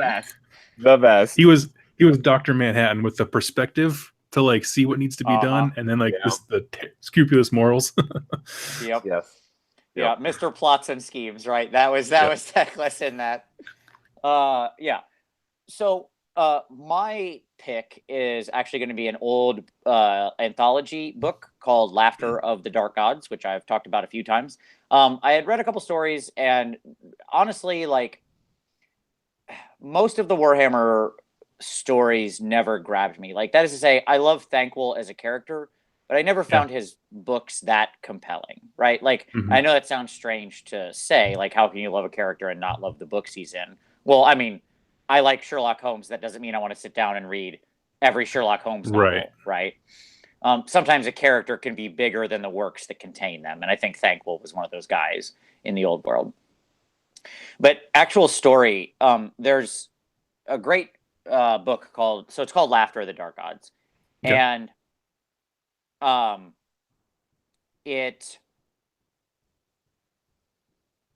this is the short story, right? No, yeah, it's a short story, yes. So you can still hear me okay, right? Still okay? You cut out for a minute, but yeah. All right. So anyway, Laughter of the Dark Gods. The very first story in the book is the story of like an disgraced empire noble who goes north into the Chaos Wastes and slowly becomes a Chaos Lord of Khorne. Okay. And it was interesting because it's a point of view story. Like, it is literally told from his eyes. Okay. What he sees and what he experiences as he goes deeper and deeper into the Chaos Wastes. And it's so cool because you actually get, one of the things I always think about is like, people who live in the Chaos Wastes and these Chaos characters are like immortal, right? Right. Like, they just live forever. What the heck does that mean? Right? Like, how do you live forever and not be bored? You know, like, it sounds like such a silly question, but I really mean it. And they actually explain it like really well, where he just sort of like time jumps, like time passes and he becomes less aware of it. You know what I mean? And all that becomes, the only moments he's aware of are the moments of combat and blood, and when he's taking skulls for the throne of Khorne, right? And he goes from this like lesser petty noble to this like murder god by the end of the story, and his body racks and changes as he becomes this lord, and he isn't even really aware of it. It's sort of a passing understanding of how much he's being twisted. Like, and it happens so slowly in the story. If you've ever wanted to really get in the head, it's one of the only stories I've seen where you really, really get in the head, like truly behind the eyes of somebody who is like a Chaos Lord. Yeah. Like a Chaos character, right? And I won't spoil the end of the story, but it's really good. If you can find the book, it's like in paperback and stuff. Highly recommend. Awesome. It is wonderful Chaos background stuff. And by the way, I'm pretty sure everything that's in that story would be just as relevant today sounds like it, to the mortal realms, because it's just the Chaos Wastes, right? Like, it's this sort of shifting, endless nothing that is the Chaos Wastes. All right. Cool. Okay. So that's our favorite old stuff. Now let's talk about some general AOS lore overview. So let's kind of just, I know not everybody is fully on the page of how the mortal realms work. So let's break it down. Let's talk about the basic way. What do the mortal realms look like? What are they? How are they constructed? That kind of thing. Doug, you want to start us off here? Yeah. So after the end times, it seems as though the 8 winds of magic were kind of broken apart, and each somehow gave birth to their own kind of that, where everything in that realm is fashioned to look like and represent that wind of magic. So Realm of Life with Alariel is very lush and foresty and all kinds of stuff like that. Death with Nagash is very dead, I mean, as you would imagine. And all of these, it's often called Planescape. Think of a bunch of circular discs kind of working around each other, and by a series of gates called realm gates, which allow transportation from one realm to another, as well as from one end to the realm in the same realm as the same one, so you can just use it to traverse great distances. And this becomes the setup for Age of Sigmar, where the former heroes who had winds of magic bound to them now reawakening, kind of regaining consciousness as a pantheon of gods in Age of Sigmar. Well, and they're trying to... Go ahead. Well, I was saying they wake up. From what we can tell, they actually wake up in their respective areas. What I mean by that is, I'm sorry. Like Sigmar seems to wake up in Azir. You know, he had the wind of heavens bound to him, and so he wakes up in Azir. We have Malarian wake up, or prior Malekith wake up in the realm of Shadow. And so, let me just say, we don't know if it's a chicken or an egg situation. Exactly. These Yes. folks have woken up in the realms, but we don't know that the realms didn't coalesce around them. Well, I can't remember where I read it. There seems to be an indication that like Alariel formed everything around her. I think whoever had that wind of magic was carried to kind of a blank slate, and then they, with that power in them, kind of made everything around them, like as they saw fit. I think it's the idea, but you're absolutely right. Chicken or egg, we don't know, but they seem to be tied to a realm. Yeah. In terms of identity. So yeah, I mean, and all the releases, let me point out briefly, associated with that, the releases have actually mapped to, like, when we've had releases, so like Grimnir, we have the Fire Dwarves, and it was actually Ungrim, the Fire Slayer, that was carrying the Wind of Fire initially. Yeah. He lost it, but he was initially the one that was carrying it. Right. And so like there does seem to be some correspondence between like folks who are dwelling in that realm, and then even like the continuation, like Gorka Morka apparently, the realm of beasts was their domicile, right? And now we have like Iron Jaws, and that's seems to be a build out, obviously, of what's his face, of Gordrak. Yeah, Gorka Morka. So, Yep. So so I mean, anyway, so we have this thing called the Age of Myth, which is immediately after the end times, where the gods are reawakening in their realms. They're kind of meeting each other. It seems to be that throughout this time, chaos is kind of poking holes in and trying to get a foothold again in some small measure. And the gods, as we know them, form some kind of pantheon. And weak as it is, they're not necessarily all like, but they're kind of crushing anything that kind of comes into the mortal realms.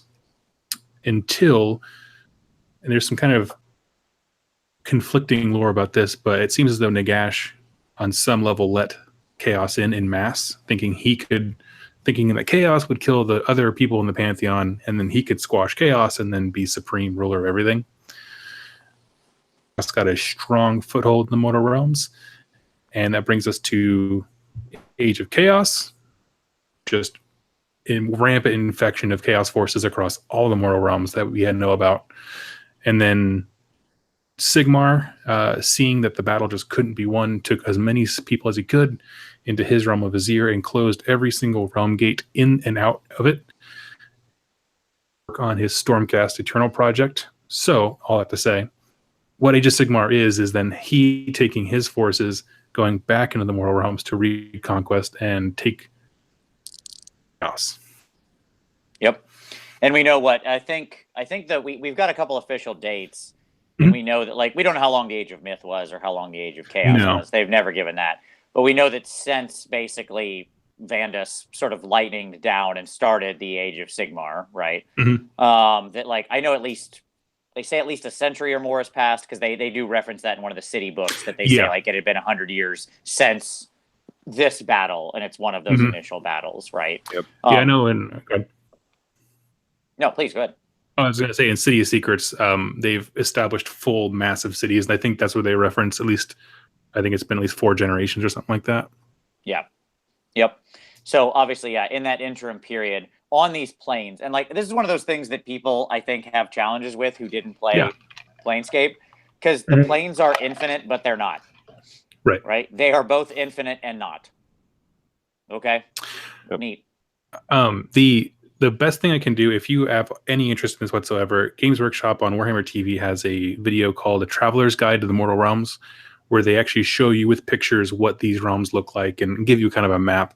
So if you're at all curious, please go check that out. Yep. I agree. I could not recommend that video enough. My God, is it like the best starter ever, right? I think I shared that like 5 times, and I was just like, this is what we've wanted since 2015. Yep, absolutely. I think part of the problem was not even they really knew. You know what I mean? Like, and that's fair. Like, they had this kind of general idea about it, but I think over the last year and a half, over the first year and a half, everything kind of coalesced in their minds, and then they kind of reverse engineered the way everything is solidly working, and that's fine. Again, like, the narrative for the old world didn't pop out fully formed. Right. Exactly. Like if you go back to the 80s Warhammer fluff, it is very different and very crazy, and there is a lot of stuff that was jettisoned later, right? And that really took about, I would say it took about 11 or 12 years, like really probably the introduction of the 4th edition book to truly kind of solidify into what we recognized as the old world. Well, for a while there, it was like medieval times meets cocaine, and it was just like, I don't know what's going on. That's the best way I have ever heard the 80s Warhammer world described. Yep, dead on. I agree. So that's amazing. Yep. All right. So there you go. Wrong. So now, not wrong at all. So we have these big infinite but not infinite sort of, planes that exist in this kind of orrery around each other and can influence you travel between them with these gates and other ways, by the way. Like, we know there are other ways to get between them, like the Skaven have tunnels that can burrow between the realms, and the Sylvaneth Spider Fang are building a webway amongst all the realms. Yep. Yeah. Interdimensional web. Yep. Sigmar can cast out his people down in lightning bolts into various realms, and so and I brought the realm gate simply because they seem to be more stable than a lot of the factions' various ways of transportation, right? And so they make really powerful strategic locations. So that's why the opening year of Age of Sigmar was the Realm Gate Wars campaign series, and so and that's why you've got places like the All Gates, and that's what I was going to say. Exactly. And then you have Sigil. I mean, the All Gates, where like is the hub of places where all of the gates lead, and whoever controls it controls access to all the realms.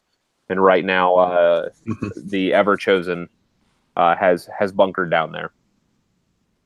2 things on that. 1, yes, I agree, and that's exactly right. And 2, the Fraternity of Order would execute you. You'd probably be thrown in prison, by the way, for calling it sigil and not sigil. It's not a J sound. Okay.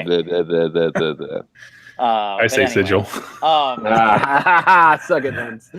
Neither here nor there.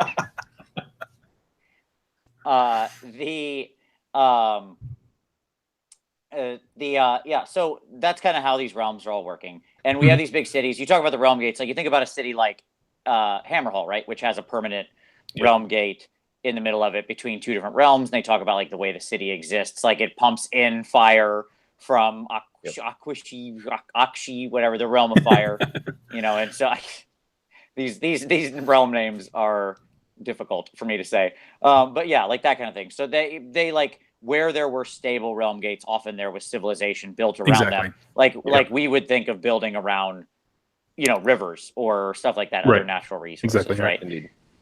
And then they incorporate them and the capabilities of the realm into their defenses, right? Yeah. Okay, cool. So that's kind of what we're working with. That's the general overview of the world. And to me, it seems like we know more about some of the realms than others, right? And so obviously chaos is there pushing back and forth. There's basically a lot of open fighting right now. And some realms are more in control of certain people and less in control of others, and so on and so forth, right? Like, we know Nagash has got a pretty strong lock on, the realm of death. That doesn't mean that there's not. That doesn't mean there's not bad guys there. There's chaos attacking him and stuff like that. But well, you and know, actually, he's made it his goal to be the only god amongst the realms of the dead. Mhm. And it seems like he's still trying to keep everything on lock. Like he's like that is an active campaign, is what I would say. Yeah, we know Azir is still pretty much like the good place. It's still heaven, as it were, right? Like Sigmar is still up there in charge. Space Station Sigmar is still good to go around the core of the old world. And you know, things are, but like it's not that they talk about it. They made a couple passing references to like occasional Skaven assassins or whatever getting in, or you know, things will sometimes be a little bad. But for the most part, it's a pretty great place to live. Yep. And then you've got realms more in contention, like the realm of life and fire and stuff like that, where there are active fights kind of raging constantly. And then there are realms that we just have no freaking clue, like shadow and light, right? Like, what does that even look like? Yeah, we don't know. Like, we've gotten little teeny itty bitty snippets, and that's about it. Yeah, we've gotten some cool stuff. Like in All Gates, they sent basically a regiment of Stormcast to each of those light and shadow, and they all came back with no memory of what happened. They just came back like dead, got bolted back, and so it's awesome. Yep. Tyrion's like, get the hell out! they get shot down. Something happens. They show back up, and Sigmar's like, "What did you see?" And they're like, "We got no idea." I don't know, bro. I don't know, man. It's crazy. So we're just here now, I guess. I don't know. Tyrion's like, "I'm not on the release schedule yet." Yeah, exactly. All right. So, Doug, I thought we would have you take us through maybe your top 3 best and worst parts of the AOS lore. Oh, yeah. So any narrative, lore, story, whatever you want to pick out here, your top 3 and bottom 3, as it were. Start with the bottom 3 because I like to end on a high note. Sounds good. So, let's see. Number 3 for me on the worst is Age of Myth. So whenever they don't know what to do with something, they kind of just jam it in the Age of Myth. And I want that to be something that's defined. What I liken it to is, you know, when 40K was developing, a lot of things were happened in the Horus Heresy times, even though that didn't exist back then. Right. So what I'm hoping they do is have a series of books or information. Because right now it's just like gods woke up, and things were cool, and then all of a sudden things were not cool, and so we don't know what's going on there. But I think that Sigmar hit a big dragon with a hammer, then they became friends. He pretty much, wrestled with Gorka Morka. Yeah, it was a good time. And it's like somehow he got this ragtag team of not team players like Nagash and Alariel to all of a sudden be on the same team, and you're like, that would never happen. So there's some story there that we need. For number 2, I would say the book, The Gates of Azir, and the whole release and introduction to the lore. By that, I mean, they put a pretty hard stop on the old world lore. We get that after End Times. But the first few tastes that we got of Age of Sigmar lore were not, they didn't ring true for a lot of us. A lot of those books I don't really even reference anymore because they were so solely focused on Stormcast and Bloodbound and gave us no context for the greater world that it was a hard thing to grasp for a lot of people. So when you said your friend, you know, walked away from Warhammer in general, like I totally get that. Like I took 6 months off. I was like, this needs to percolate. Yeah, I think the problem was we got a couple cool characters out of the story. Yeah. Like, but like the world building felt exactly. Yeah. Yep. I mean, so that was my number 2. Yeah, and Malign Portents is the response to that. Like, let's be very clear about exactly. that. Yeah. Yep. Yeah. Yep. No, I mean, they're going to be playing up here in our next topics here pretty soon. But, and my number 1 of the worst has been Seraphon. Because, okay, let me preface with, I love Seraphon. I want them to be so cool. But then, like, they did this awkward thing where it's like, how do you write about something that's mysterious? You can either tell us about it. I mean, it's not mysterious anymore. Or you could just not say anything. And they kind of went the not say anything route. And so you have this faction that we don't, I mean, the book just describes kind of contradicting mysteries that we don't know. And then from then out, there's no real books about them. They show up fighting here and there, but there's nothing that integrates them to the greater story arc with any other characters. Firestorm came out and they can't work with any city. Just like, it feels like armies that are awesome. Oh, and hey, there's this lizard guides over there in the corner, and I feel so bad for Seraphon players. Yeah, they're these dreaming frogs in their temple spaceships who just remember their old armies. Like, it's the weirdest bit of lore. Yeah, and right? I want them to be cool. And like my Seraphon video that I did covering the background and things like that, I did it like a year and a half ago. It's still one of my most popular ones because people want to know about them. To tell them. Yeah. And it feels like they could have gotten so easily reintegrated into like the realm of beasts or life or something like that, right? Mm-hmm. Like that they could have become a part of that and they could have went an interesting direction. Maybe someday we'll get back there, right? Like there's no reason that Fat Frog can't land his dumb spaceship temple in a jungle and start a new breeding program. Like the old ones did that originally. That's all the Lizardmen was an old one breeding program. We can just restart that. It's still on your temple spaceship computers. Just boot up that file from the archives. Yep. Well, the thing, that said, I want to see a Seraphon player own it. Like I want to see them own the current lore and just paint up their entire army as memories, like as ghosts. Because that's what they are, folks. Like, let's be very clear about this. Yeah. Like, that's what they are. They are astral constructs. Mm-hmm. Somebody needs to own that with their paint scheme, and you just don't see it. Vince, he can attest to this. Like when we were coming back from Holy Havoc, I talked about for Acon for the 1,000-point event, painting up a Seraphon force. And literally doing the ghost force, like only painting up my Slann as real. Yeah. And then doing everything else as this like ghostly like astral constructs. Or doing like the constellation mirror stuff, like star dust stuff. Because that's what they are. Well, and the nice part is you could paint it in a weekend. So that's a real nice advantage. That's true. That going for you. So that's always a good thing. The thing is, I'm with that. I feel like all these like Seraphon is one of those factions. Like you're one book away from being unstoppably cool. But we just need that book so bad. Yeah, I don't want to just remember dinosaurs. I want dinosaurs. Exactly. Or I mean, even if you double down on the memory thing, having them like make the Slann a full character and like have them be tormented by the ghosts of their pasts, events that happened. Like there's a lot of cool perspective of reality type things. They have cool stories to tell, but they're just not telling them. Right. Yep. So, all right. So that's our downers. Let's move on to our good spots. Yeah. Yeah. So let's see here. Number 3, I had City of Secrets. / the Malign Portents mini stories that have been coming out. And the reason I put those two together is because the City of Secrets book was when we saw GW put its heel down and pivot, where everything stopped being so abstract and we moved into, hey, here's a city with people doing people things that we can relate to as readers. It got back to that old world feeling of mystery, and like the whole point of City of Secrets is like uncover a Tzeentch cult.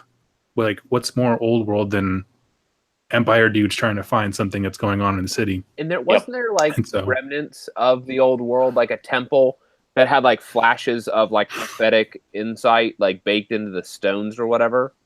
Pretty much, yeah. I mean, there was like some kind of mineral that allows them to do that kind of things. Yeah. Yeah, but it was a remnant of the old world itself, like a temple from the old world. I think it was. There was like a shard or something, from one of those structures. And it makes me wonder when I saw that, like, is that a piece of the Phoenix Temple? And what I mean by that is like a certain, because of the like Witness to Destiny, like if you remember the Witness to Destiny ability, like the reason why the Phoenix Guard are all silent is because like they've all seen their doom and they can't speak of that. And so, like, the whole lore behind, like, the reason why they always get that word save was that they knew today wasn't their day to die. And so they're like, nope, not dying because I know what the future holds. That's awesome. And so, that was like when they're inducted in, like that, they glimpse the future, they glimpse their own death, and so it gives them confidence and all that other stuff. But they can't break that that oath. And so it makes me wonder if, that was part of that temple. That's I didn't even consider that's amazing. But yeah, so we saw the company kind of pivot with the lore in terms of no more abstract, and then it kind of solidified cities, characters, and things like that. So that's definitely on the list here. Same thing with the Malign important stories. Smaller glimpses. Every one of them almost has a free guild in there. So we're kind of getting back to our roots.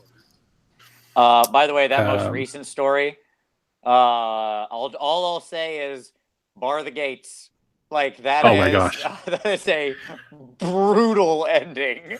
Like holy Moses. So for the Malign Portents campaign, I took all my Hallowed Knights out, and I got the Typhus Corrosion, and I just like plastered them to make them like super dark and grimy. I was like, we're going downhill, and this is going to be awesome. Yeah. Yes, indeed. Owning it. Yeah. Yeah. So for number 2 on the positives, I had the second half of the Realm Gate War book series. I'm sorry, the campaign series, because the first 2 were like very, here's an objective, and they went and grabbed it, and it's very like, I don't know, simplistic kind of narrative. But when you got to All Gates and God Beasts, you start seeing the full breadth of what this fantasy world can do. God Beasts, the creatures they describe, never be possible in the old world without destroying the lore anyway. But they're fantastical. The art is beautiful with them. It had great stories and reasons for why we're doing things. And then All Gates was legit because, as Tom talked about earlier, when Archaon holds the All Gates, where all the gates to the various realms lead to one place, whoever owns that place has all the power. Yep. Because he can send an army anywhere, basically. In All Gates, they launch a massive campaign to shut down all the gates that lead to the All Gates from the other end. So they go inside the giant maw of a beast in Realm of Beast, and try to like close the gate on the other side. Same thing for fire, life, metal, and all that kind of stuff. So has the point of All Gates, a lot of those doors are shut from the other side. So he can't use them all anymore. So it's kind of a huge blow back to him.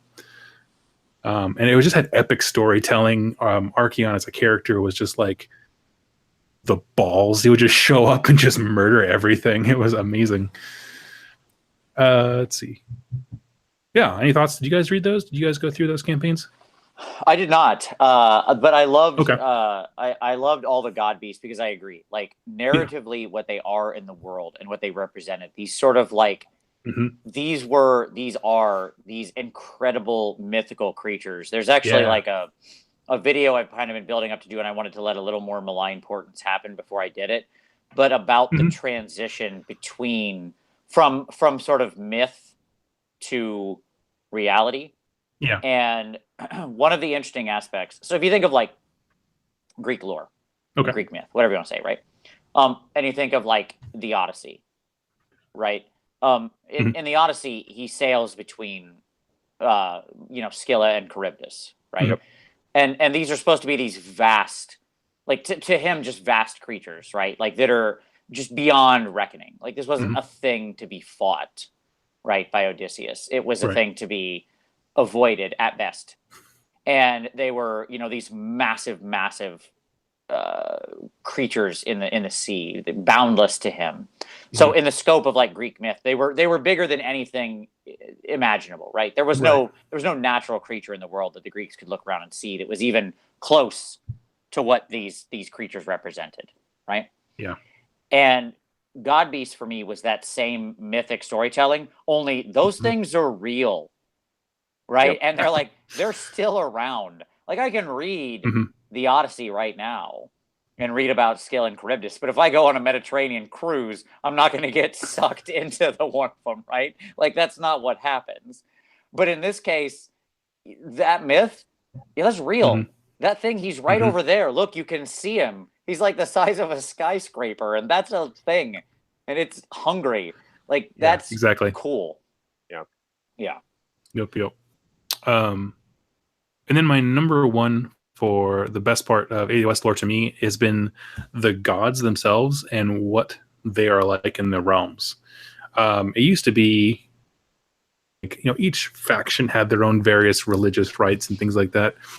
But I feel like a lot of them, they weren't a pantheon. Like they weren't. I didn't feel like they were all equal, right? Cain felt more real than, I don't know, Sigmar in some sense, just because a lot of people are like, oh yeah, I love Sigmar, but he wasn't like an active part of the story. I don't feel like for much of it. Right. Whereas in Age of Sigmar, like the realms define the god, and the god defines the realms that they're in. Epic storytelling with Alariel, there's a lot of morality questions when it comes to her, because her creation had a part in her rebirth. So you have moral questions of like, what does it mean to shape your own god and things like that. They did a really cool thing in Nagash the Undying King, where he exists, like all the gods exist in two parts. One where they're everywhere over all the realms, and then they also have a physical form. So there's a duality to each one of them. Mm-hmm. And so it's discussed with another book. I can't think of the name of it right now. I've been trying to find it all day, where Sigmar and Alariel are talking kind of on their spiritual level form, but they also exist temporally in two different places. And so that kind of duality has been super interesting to dive into, that you can be the god of death everywhere, body that's healing and things like that. Right. I'm down with that. I totally agree, because like my example, by the way, if I had to pick one from the old world, would be somebody like Moror or Moore, or however you say his name, right? Moror or whatever. Moore. Yeah. More, yeah. And like, okay, he had a neat aesthetic. Like, I liked the garden. You know what I mean? Right. But like, did you ever feel like that? That's a really great train piece. Yeah, like, but did that dude ever feel like a real god? No, I mean, like, obviously. Exactly, yeah. You know, whereas these are like actual characters in the world who... They're agents. And again... They're agents. Yes. Let's be very clear. Like, they're doing something. Yeah, and they're not, by the way, they're not like... not that I want to get too, like, deeply religious here, but... you know, they're not like a triple OC, like sort of all powerful creatures. They have their their limitations. They're interesting actors. They feel more like an Eastern religion's sort of gods, where they're sort of in and around in the history and the lore and the world, right? And at the same time, again, harkening back to Planescape, this is very much a Planescape thing, right? Like in the Planescape world, you can go meet your... Zeus is a dude. Yeah. And like, you could go talk to him. Like, he's up there. He's probably not the nicest guy, but he's around. You know what I mean? Like, he's out there, and he's got agents who are doing stuff in the world. Yeah. He's killable, not by just any old person. You could go raise concerns. But he is a killable being. Yeah. Exactly. You could petition. Yeah, exactly. Yep. And so I find them interesting as characters. And as you said, like that, I totally agree. The thing that's fascinating to me is the whole idea of like, they are the realm is them, and you know, they're bound up with the magic and the winds of magic and the very nature of the peoples who live there and all that sort of thing. And I just think that's makes it like, I actually really like that aspect of it. I wasn't sure I would, but as we've gone on, I've come to like, as we've revealed more and more of them, right, I've come to like it more and more. So I want to see more of these sort of beings coming to bear. I don't want it to be overwhelming. Right? Like Marathi? Yeah. Well, yeah, like Marathi. I have a book for you if you want to read it, and I think Malign Importance is going to double down on some of that awesome stuff. Excellent. That's awesome. I will absolutely. No, I think it's like the Primarchs in 40K. To me, these are the Primarchs of AOS, right? Like, they are those centerpiece. Like in the game, they create awesome, amazing centerpiece models you can build an army around, and that has value. Like, I love a big model on your table. I mean, that's just cool. Yeah. In the narrative, they form interesting, powerful characters that are sort of relevant amongst each other, but also to the people who follow them. Exactly. Right? Yep. Yeah. So I'm all about that. Yeah, I'm down with that. Okay. What I want to know is, of course, in the comments, I want people to drop their favorite little bits of lore or stories or something like that. If there's a little thing that you love, you think is a best or worst, drop it down there. We'd love to see yours. So put that down below. So let's go around and let's actually say our personal favorites out of the current lore. This can be, again, any little story or snippet or background or whatever.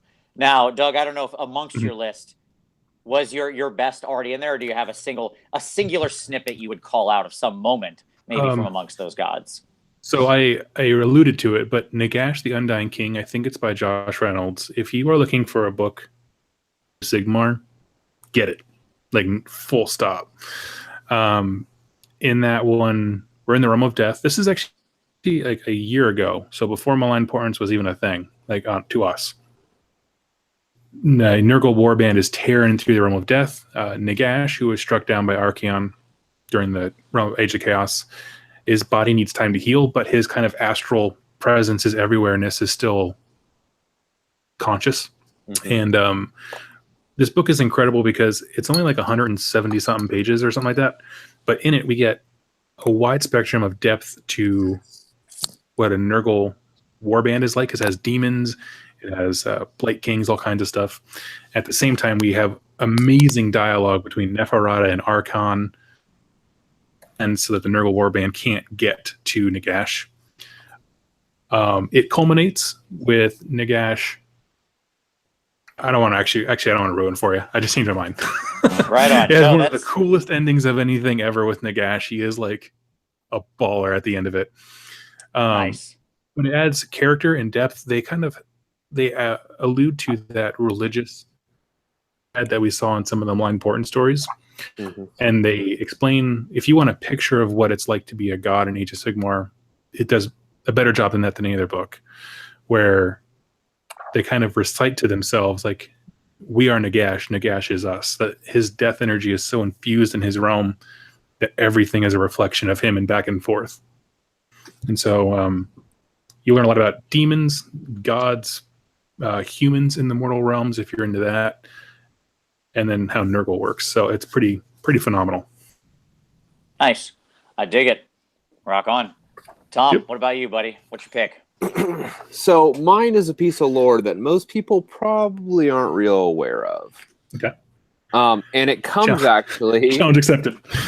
Well, he said most people. You're probably not most people when it comes to the lore, but there you go. So it comes out of the Ever-Chosen Battle Tome. Okay. Mm-hmm. And in the Ever-Chosen Battle Tome, it actually tells the story of, in the Age of Chaos, of Archaon, not content with his victories, goes into the underways beneath the Howling Cities, hunting down Spittlegit and the Spiderfang warriors. And so this is Archaon like hunting down Spittlegit, trying to purge the Spiderfang, and it doesn't go so well. And it's on a plan of extermination, and I just love it. Like it's one of the most robust lore pieces that we've ever received for the Spiderfang, and it's actually in the Ever-Chosen book. It is delightful. That's awesome. And because nobody bought this book, most people don't know that it exists. And so I got lucky and I picked up one of the collector's versions of the Ever-Chosen book off of eBay, and I have never doubted that purchase. It was like, it is a really fun battle tome, despite the fact that it has like 3 units in it. So, right. That's awesome. Very nice. So there's been a lot of really great things, especially recently, let's be honest. I mean, like, one could easily pick any of like the Malign Portent stories or the City of Secrets. Basically, if Josh Reynolds touched a story, it's probably pretty great, right? I mean, he's a rock star. We're doing just amazing work in the mortal realms right now. Yep. But I'm gonna pick a little tiny snippet that was just it's the smallest of stories. It's maybe like 3 sentences, but I just loved it so much, and it stuck in my head because it's just this little bit of lore, and it comes out of the Iron Jaws. And so the Iron Jaws, there's a story in there about obviously the Iron Jaws are a rather simplistic thing. They just go around looking for fights, right? That's their thing. And I could pick something like the Skybasha clan and the allusion to the fact that there'd be flying orcs, which is awesome, but that's not what I'm going to pick. Instead, what I'm going to pick is there's a story about them attacking a Chaos Citadel, like a Khorne Chaos Citadel. And they roll in and they kill everybody in the Chaos Citadel, right? Okay. So good fights a good one, right? They scrap. They have a good old scrap. kill all the chaos people, not because they're like trying to eradicate chaos, right? They're not on some like moral quest. There just happen to be corn people there, and corn people are good for a good scrap. Yeah, like that's it. Mhm. But they hadn't lost a lot of boys in the fight. It had been kind of a little bit of a too easy fight, so they had a real cunning mega boss with them, who took all the dead chaos people and like propped them up on the walls so that it would still look like an occupied health fort by chaos. And then they just waited for the Stormcast to come, because they knew that those weird gold warriors always show up wherever these guys are. Like they had put 2 and 2 together, that wherever there's these red people, the gold people are soon to follow. So they stood up a bunch of the dead chaos warriors as bait for the Stormcast to come. Again, not because they were interested in, like, they were against Sigmar's holy mission. No, again, they just knew Stormcast were good to scrap with, so they tricked them into coming and getting in a fight, because they knew the Stormcast wouldn't waste their time otherwise. Right? So it's such a wonderful little insight into the sort of cunning of the way the Ironjawz think, like of what their level of sort of being sneaky is all about. It's how I think about my Ironjawz. It's what gave me kind of like way that I play them. Yeah, it's where they're about fighting, but they can be smart and cunning and sneaky in fun ways. They have an edge of humor to them at the same time that they're this, these very brutal creatures. It's like I said, it's the shortest of stories, but I loved it. It to me conjured everything I wanted my army to be. You know what I mean? And so that's awesome. Yeah, there you go. All right. Love it. So let's close it out here with some wish listing. What we would love to see added to the narrative. So this can be anything. You can talk about a new army you'd love to insert into the lore. You can talk about lore you'd love to see added, a story you'd love to see told, whatever. Okay, like just something that expands the narrative that world builds out. Could even be something from the past, right? Like you mentioned, I won't make you say it again, but one of the good things you said, I think already, was kind of like a Horus Heresy era, right? Which I kind of left open here. We could do some exploration of that Age of Myth. All right, Doug, kick us off. From mine, they're starting to do it, but I want them to double down on it, and that is alternate perspectives. By that I mean the first year and a half has been Sigmar's the good guy, and everyone who follows him is a good guy. But what we're seeing with Malign Portents, with that story of what we're assuming is a vampire lady healing the Nurgle person, and the Stormcast obby is like today's story, where they just like kill everyone. He's like, now we're getting this perspective of like, I can understand why some people think that he is a total tool. And so what we're having is like no more black and white. Now it's kind of bringing it down to shades of gray. And so I think it adds storytelling elements, and it will improve kind of the lore just all around, when some people can completely reasonably view Nagash as a good guy, or Alariel as the good queen, and Sigmar as a jerk. You know what I mean? Like, diversifying opinions and motivation and things like that. That's where you get complex storytelling. Yeah, they were really good at this with the old like High Elf and Dark Elf books, right? Exactly. Because if you were to read the Dark Elf book, the High Elves were just terrible, horrible people, because that was their point of view in the narration that they gave. If you read the High Elf book, the Dark Elves are terrible, horrible people. Exactly. Now, one of those two may have been a little more right than the others, but sorry, pirate, kidnapper, murderer, cult people, you're not getting the moral pass here too much. But nonetheless, that idea was still there. I think they've done a much better job now. Like, oh my God, dude, that story, I'm not even joking, man. That one today with that Bar of the Gates or whatever. Yeah. That was, to everyone, if you haven't read that yet, do it. Yep. It's so short and it's so amazing. It's so good. But anyway, I totally agree. Yeah. Okay. Cool. Tom, what about you, brother? If you need a moment to think, I have mine. Yeah, go ahead. Okay, here's mine. Here's what I want to see. So just to continue on with the Planescape thing, one of the fun things that they used to do was have sort of point of view stories within Planescape, of like characters' point of view of the way that they saw the planes. I would love so D&D also has classically had like a Volos series, right? Like Volo's Guide to this or whatever. Yeah. Right. I would love to see a combination of those two concepts in the mortal realms. Like some fairly normal character. And we kind of got this a little bit with Elias. Yep. Right. But Yep. he's a little too. Yeah. Yeah, he's a little too passive. What I mean by that is he kind of sits in his cave and just spies on people. I want more of like an on the ground, like a capable character. You've got to be capable to some degree to survive in the mortal realms, right? But like some capable character, like blah blah's guide to the mortal realms, and you could use it to just like super deep dive and tell interesting stories about individual elements in the world. Like he could visit a city and tell you all about that city. He could visit a realm and tell you all about that realm. He could chat with a character or a god or sit down with Nagash for some tea, and you would get that from his perspective. You understand what I'm saying? But everything would be told from his point of view. Yeah. So we need to bring bards back. Yeah, exactly. Like it would be that sort of thing, right? Absolutely, I agree. Yeah. And you could really just use it.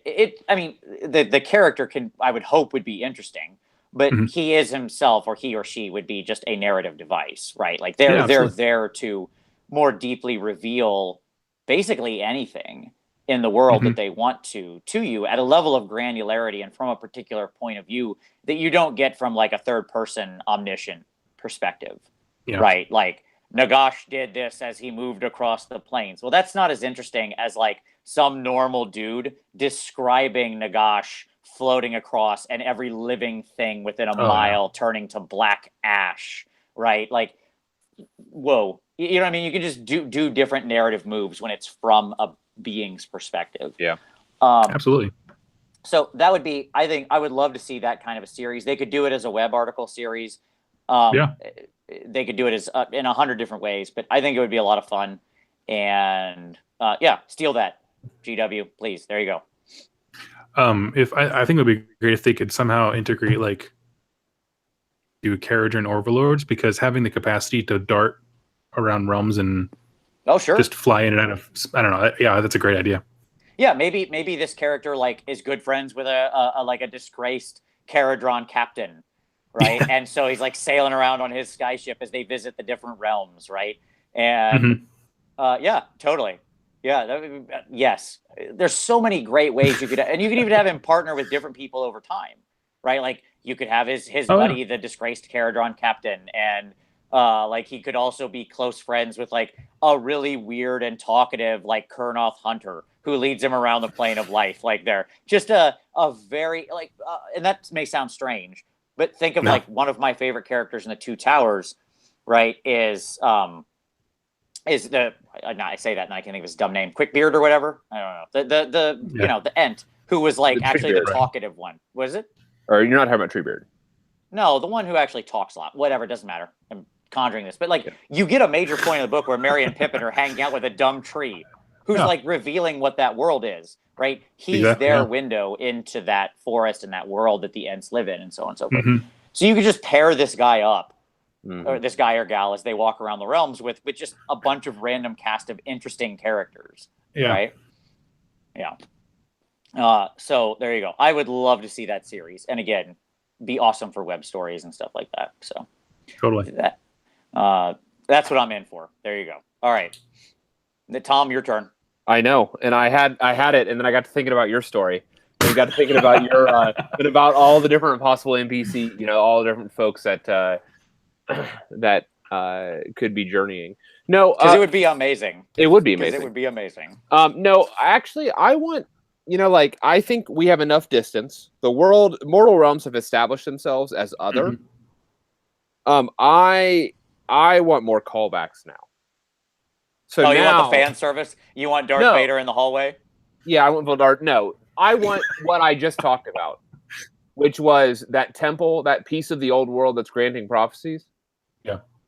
I want a little bit more heavy-handed fan service in those areas, and to echo back, like we have now imagined this is all new, and now I want what I want them to do is to pull the Malekith twist. Does that make sense? the like we think it's one way, and now, but the reality is the whole thing's tied together, and we were wrong in understanding what we're looking at. Okay. I want them to go. I want them to zig left then and go back into their deep roots. You know, those deep cuts. Like, I want a block of Mordheim to have ended up somewhere. Sure. Does that make sense? Amazing. Yeah. And then like only those that are actually familiar with like the original Mordheim supplement and the description that's there to see the deep cut that it is, that type of thing. Does that make sense? Yeah. Sure. And because I think that, to me, that's a lot more interesting.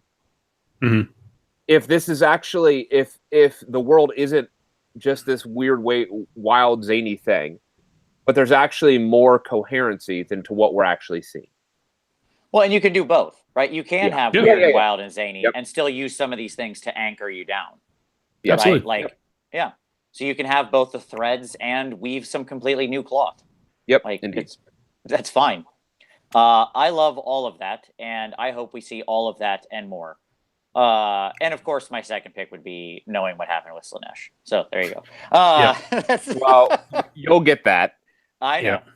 Only a matter of time. I will learn.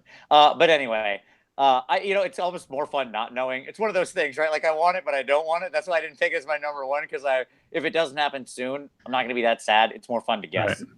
So yeah. All right, but there you go.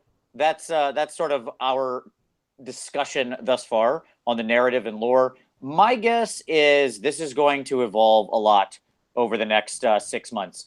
To a year. By the time we're at the end of Malign Portents, let me say this. Doug, you're coming back, buddy. Get ready now.